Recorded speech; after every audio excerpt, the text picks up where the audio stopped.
Hi, this is Allan Yogasingam reporting from CES. This is my fifth day here, the second day of the show. Just like everything else that happens at CES, there's lineups galore. I'm currently in line right now trying to get a taxi cab back to my hotel room and get to work on my blog that I hope you people are reading.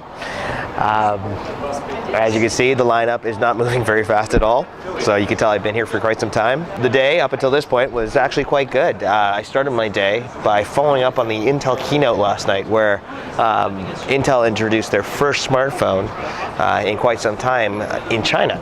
So that had me thinking, well, obviously there's a reason they're trying to attract the Chinese market, and it's because it's one of the largest in the world. So my focus today was actually visiting a lot of the vendors that serve that Asian market.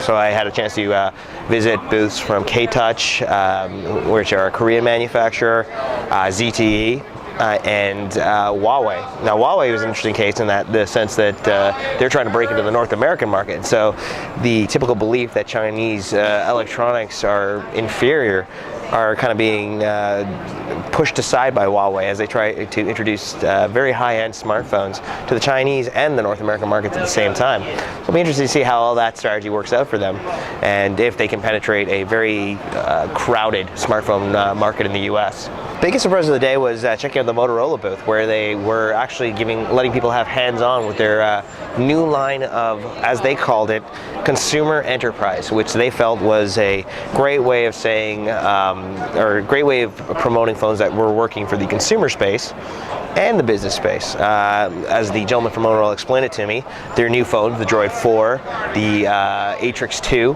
and the Photon, are loaded with security features that put it on par with RIM and the BlackBerry series of phones. It's an interesting development by Motorola to go in this direction, because it's basically saying, we know that people are not happy with BlackBerries right now because of their lack of functionality, their weak processors, and the overall difficulties they face this year with service problems. So they're trying to attack a market where they know there's some dissatisfaction. It'll be interesting if that works out in 2012. And we're still not moving that fast, in case you noticed the background.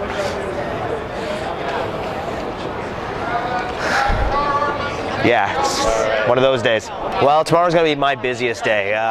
What I thought was just the South Hall was just the top of the South Hall. So I managed to finish the entire South Hall today and parts of the Central Hall. My goal tomorrow is to complete the entire Central Hall and start working into the North Halls.